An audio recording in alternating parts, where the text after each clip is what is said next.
In the lush jungles and forests, there are four main forces at play trying to assert their power over the others. There are the Vampire Legion, vampires meant to protect the inhabitants, the River Heralds, merfolk that are a xenophobic race, and pirates, with a crew run by the Gorgon planeswalkers, Vraska, and of course the Sun Empire, ruled by their emperor. So the Sun Empire wants to expand and get rid of their main enemy, the vampires. Huati and her cousin Inti returned from the Sun Coast after a successful campaign against the Legion. One of those vampires had fingernails like our grandmother. The facts line up. Given the evidence, it's more likely than not that Granny became one. No appetite, vacant stare, still alive despite all odds. Huatli is very popular amongst the people of the Sun Empire and is essentially a celebrity within their culture. Training since childhood, Huatli is experienced in both combat and the art of poetry and was aiming to earn the coveted title of warrior poet, a title which is only granted once a generation in the Sun Empire. Her people already call her that too. She probably deserves it too, given her effective clearance of vampires on behalf of her emperor. But after the realization of the idea, Emperor tells Huatli she can have the title if she can make it to this golden city. This place is rumored to house a powerful object called the Immortal Sun. This object, when activated, prevents planeswalkers from leaving the plane. Huatli eventually leaves on her dinosaur mount to find the city.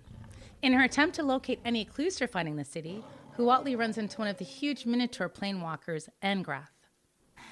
Now, this minotaur is angry that he is trapped on Ixalan and can't leave, thanks to the Immortal Sun. In his attempt to find a way off the plane, Angrath sets out to kill anyone who can't help him. But when he meets Huatli and questions her about the object and planeswalking, she doesn't have the slightest clue what he's on about. Having zero patience, Angrath promptly kills Huatli's dinosaur using his chains and beats the crap out of her. Having experienced the traumatic event of having her trusted mounted slaughtered in front of her eyes, and herself in a life and death situation, her own planeswalker spark ignites and she planeswalks off of Ixalan and onto the plane of Kaladesh, but mistakes her planeswalking ability for seeing a vision of the city, Orzaka. Being drawn to the Immortal Sun brings her back to Ixalan, but as a planeswalker. After witnessing someone pop in and out of the plane, Angrath recognizes Huatli as a fellow planeswalker and stops trying to kill her. But seeing he was just assaulting her, Huatli takes the opportunity to do a runner from this mad creature. Angrath then ends up fleeing. Huatli then continues her search and ends up running into the River Herald known as Tishana, Voice of Thunder. This powerful merfolk tells Huatli she needs to stop her apprentice, Kumena, from gaining control of the Immortal Sun because he doesn't intend on using it for anything good. So Huatli and Tishana form a sort of temporary truce to work together to locate Orzaka and stop Kumena from gaining power. Angrath finally catches up with Huatli. Hey, you trying to find the city too to get away from this place? I want to help you do the same thing. Spectacular! The murder monster wants to be my friend now. The trio finally find the city and the object, but Kumena has already activated the object to awaken the city of Orzaka, and with it comes some other pretty powerful things. Firstly, Huatli and Angrath stumble upon a tomb with a very beautiful and very old vampire appearing in the tomb. Who is this? This appears to be Saint Alenda, the first vampire in Ixalan who put herself into an eternal sleep only to awaken when she needs to safeguard the Immortal Sun. Your vampires have been slaughtering and crusading around Ixalan just because they feel that they can. My vampires were intended to protect and help others on the plane. I will discover why this has happened. She then disappears into the shadows. This is a waste of my time.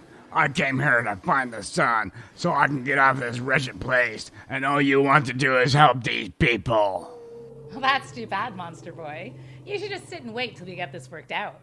I'm not gonna sit idly by while you help these minuscule creatures. Tishana then appears again, but notices Angrath and Huati fighting again. Huati summons a giant dinosaur to step on Angrath and keep him pinned in the mud. Huati and Tishana pop into the room where the Immortal Sun is being held, only to see the two vampires, Vana and Mona, who ended up throwing Kumena out of the window, so Tishana had to create a water slide in order to save him. Huatli and Kumena start fighting the two vampires. There is a pirate siren named Malcolm who works for Vraska and is somewhat helping Huatli, and Tishana flies outside of the window. Malcolm lures Vanna towards the window with a song. Then once the vampire's within range, a scraggly and mad-looking goblin named Breeches, with a sword longer than himself, jumps off the siren and pommels Vanna with the sword while shouting. Where was that? Oh! Quick, go to the ice breeches. Realizing there is a fight going on, Angrath kills the dinosaur, pinning him down, while Huati looks over and screams, You are awful. You made your dinosaur stand on top of me.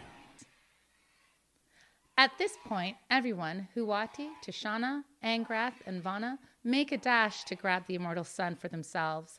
Everyone manages to get a bit of their body touching the sun, which sends immense power coursing through them all. This power coursing through Huatli allows her to sense 5 intense heartbeats of big dinosaurs within the city. She summons one of these heartbeats towards her and makes an attempt to take the immortal sun, only to have someone named Tezzeret pop through a planar portal and snatch the immortal sun from everyone on behalf of his master, Nicole Bolas, and plane walks away. With the immortal sun gone, Huatli and Angrath are free to planeswalk. This was a big waste of my time. You are all idiots.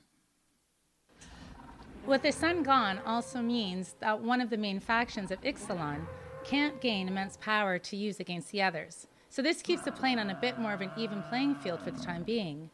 Everyone's a bit depressed now, though. The immortal sun is gone, the city is found, and our journey is over. The River Heralds are willing to make peace talks between the Sun Emperor and ourselves, since we see the value of working together, and it has been quite successful. I will go back to the Empire to relay the news to our Emperor. The ground starts trembling as Huati turns around and in the distance witnesses a giant 3-headed elder dinosaur by the name of Zakama, Primal Calamity. She then climbs up onto this big girl and communicates with Zakama to take her back to the capital of the Sun Empire. When almost back to the Empire, the people of the Empire notice Huatli riding this massive 3-headed monster and now revered as a high-profile celebrity. When Huatli makes it back to the Emperor, he finally officially gives Huatli the title of warrior poet. However, Huatli doesn't care about the title anymore, as being a planeswalker, the title basically means nothing anymore, so she suggests that the Emperor should engage with peace talks with the River Heralds, as working with them could benefit them both. The Emperor has different ideas. Instead of making peace talks, he claims that their people are the superior force and therefore will reclaim the city of Orzaka as rightfully theirs, which turns out to be but the first step in his plan to control the whole of Ixalan. After her experience with meeting Angrath, Tishana, and Saint Elinda, Huati realizes what the Sun Emperor is. Feeling conflicted, Huati then goes to consult the events with her family. Her family gives Huati the most support they could give, encouraging Huati not to serve their emperor, but to go and help and spread stories with others through her planeswalking skills. With that being said, Huati decides to planeswalk back to Kaladesh and ends up meeting up with another planeswalker, Sahili.